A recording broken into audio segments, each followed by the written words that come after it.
हम सब बैठे हुए हैं ये सचखंड नानक धाम के जो हमारे मुख्य श्री त्रिलोचन दास जी महाराज हैं, उनके नेतृत्व में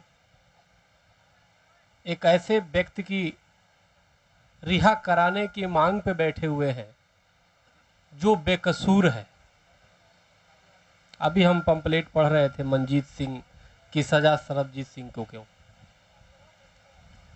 देखो, कोई भी संविधान किसी भी देश का, सीआरपीसी या कोई भी जो सजा देने का विधान है, तो उसमें सबसे पहले ध्यान दिया जाता है कि 100 अपराधी छूट जाए, 100 अपराधी छूट जाए, लेकिन एक बेकसूर, किसी बेकसूर को सजा ना हो, इस पे विशेष ध्यान दिया जाता है कि अपराधी छूट जाए, ठीक है, फिर पकड़ में आ जाएगा, लेकिन कहीं ऐसा ना हो कि किसी बेकसूर को सजा मिल जाए। एक बार विदुर जी महाराज से एक जिज्ञासु ने प्रश्न किया कि महाराज, स्वर्ग में जाने का सबसे अच्छा माध्यम क्या है? तो विदुर जी महाराज जी ने कहा कि स्वर्ग में जाने का सबसे बढ़िया माध्यम है कि जीवन भर परमात्मा का नाम लो, अच्छे कार्य करो, सुचिता से रहो, तो मरने के बाद व्यक्ति निश्चित रूप से उस स्वर्ग में जाता है।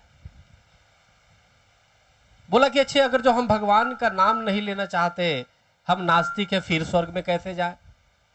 तो विदुर जी महाराज कहते हैं कि देखो, जो व्यक्ति परमात्मा का नाम तो नहीं लेता है, लेकिन सब में परमात्मा देखता है और सेवा करता है बिना भेदभाव किए, अपाहिज, गरीब, सबकी सेवा करता है, तो मरने के बाद स्वर्ग में जाता है। तो विदुर जी महाराज से पुनः जिज्ञासु प्रश्न करता है कि अच्छा, अगर मान लो कि हम सेवा भी ना करें फिर? तो विदुर जी महाराज कहते हैं कि देखो, जो व्यक्ति बेकसूर है और अगर उसको सजा दी जा रही है, उसके लिए जो व्यक्ति आवाज उठाता है और अपनी तन मन धन उसमें लगा देता है और उसे छुड़ा देता है, तो जीते जी परमात्मा उसे स्वर्ग में पहुंचा देता है। आज निश्चित रूप से वही उस विदुर जी महाराज का यहां पे निश्चित रूप से देखने को मिल रहा है। हम सब बैठे हुए एक ऐसे बेकसूर व्यक्ति के लिए जिसको अनायास ही, बिना कारण ही, जिसको मौत की सजा दी जा रही है एक सरकार द्वारा, मात्र राजनीति से प्रेरित होकर के। करे कोई, भरे कोई, क्या यह न्याय है? और इससे भी बड़ी दुर्भाग्य इस बात का है कि हमारे देश की सरकार सोई हुई है, उसे राजनीति करने की फुर्सत ही नहीं है। हर चीजों में बताओ कितना, आज देखो इस गर्मी में इतने बड़े हमारे त्रिलोचन दास जी महाराज, जो लाखों पूरे विश्व भ्रमण करके लाखों को आध्यात्मिक संदेश देने का काम करते हैं, हमारे महंत कैलाश दास जी जो पूरे देश में घूम करके अध्यात्म का प्रचार किया करते हैं, आप सब लोग जो हर व्यक्ति आध्यात्मिक है, हम लोग को परमात्मा का नाम और अच्छे कार्यों में लगे रहना चाहिए। तो अब अनायास जो सरकार को कार्य करना चाहिए, उस पे दबाव डालने के लिए हम लोग धूप में बैठना पड़ रहा है, जबकि ये सरकार का ये परम दायित्व है कि एक हमारे देश के नौजवान को बेकसूर फांसी की सजा दी जा रही है, उसे हम छुड़ाए। उस काम को संत महात्मा बैठ के कर रहे हैं। तो निश्चित रूप से देश की सरकार की इच्छा शक्ति में कमी है। देखो, एक दो समस्याएं तो बहुत है, एक दो जख्म नहीं, पूरा बदन है जख्मी। कहीं आतंकवाद, कहीं नक्सलवाद, कहीं अनेक प्रकार की समस्याएं हैं। एक दो जख्म नहीं, पूरा बदन है जख्मी।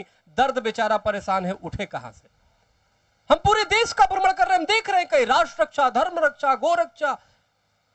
देखो, आज संकल्प लेने की हम सबका नेतृत्व त्रिलोचन दास जी महाराज कर रहे।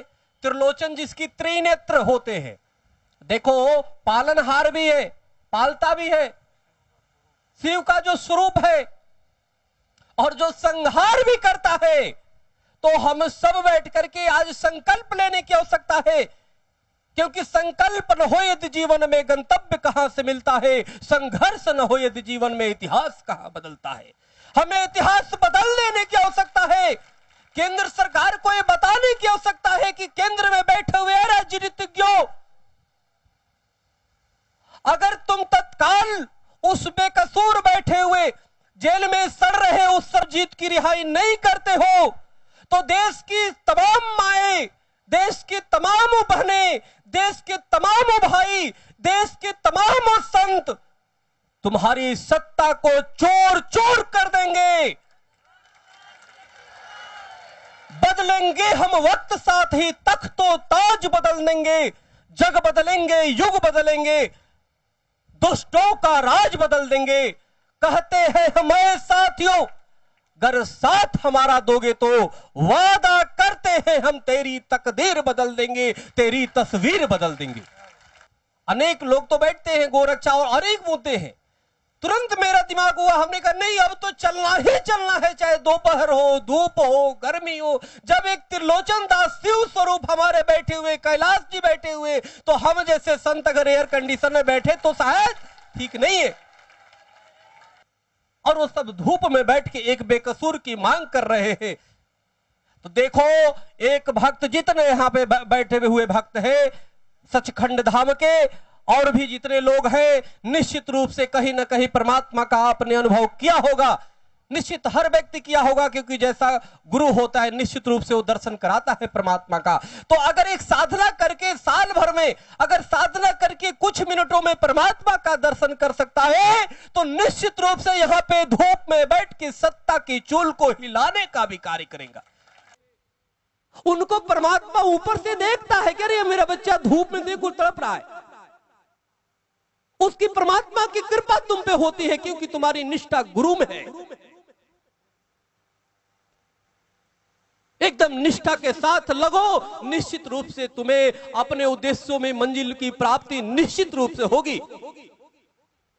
आप अपने आप को गुरु में, तत्व में लीन करके और राष्ट्र के लिए कार्य कर रहे हो। बहुत ही पूरी समर्थन, हम सबका सहयोग, समर्थन। और पूज्य महाराज श्री त्रिलोचन दास जी महाराज जब कहेंगे हम आएंगे, और अपने पूरे प्रदेश के, जो दिल्ली प्रदेश के, उनको भी मैं बोलता हूं आज ही आएंगे, प्रेस में देंगे, हर जगह समर्थन देंगे, और एक क्रांति होगी। और तब तक हम नहीं बैठेंगे जब तक सरबजीत को पाकिस्तान से हम लोग लाके भारत में सकुतल उनके उसके साथ जब तक हम लोग भोजन नहीं करेंगे, तब तक चैन से नहीं बैठेंगे।